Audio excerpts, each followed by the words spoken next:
आज सकाळी zoom meeting झाली. सगळे वरिष्ठ आमचे त्या झूम मीटिंगमध्ये होते. प्रभारी होते, प्रदेशाध्यक्ष होते, प्रभारी सचिव पण होते. आता आमच्याकडे संख्याबळ फक्त 27 आहे आणि आमच्याबरोबर अलायन्स जे पार्टनर आहेत त्यांचे 3, पप्पू देशमुख, असे 30 संख्याबळ आहे.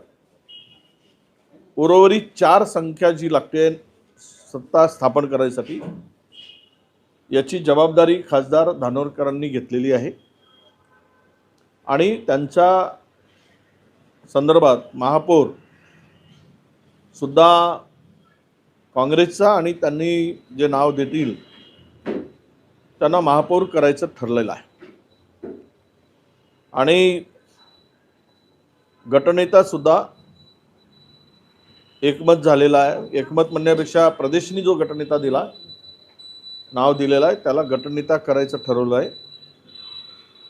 आणि स्टँडिंग कमिटी 5 वर्ष ती माझ्या बाजूला राहील असं त्या ठिकाणी ठरलं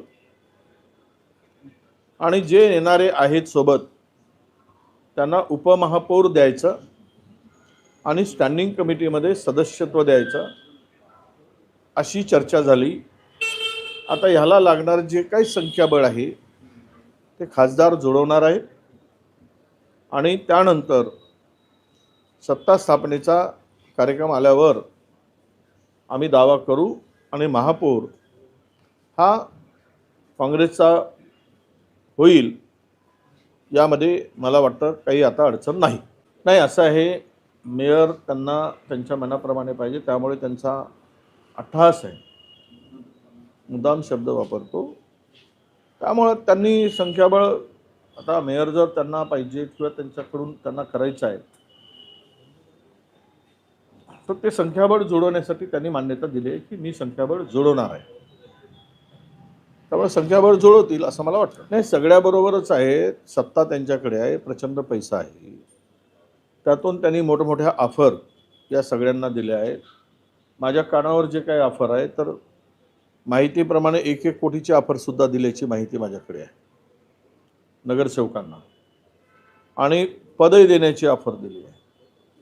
त्यामुळं हे पद आणि पैसा यामुळं काय जादू होते हे आत्ता सांगणं कठीण आहे. किती त्याला बळी पडतात, बळी पडणार नाही हे आज त्यावर बोलणं होणार नाही.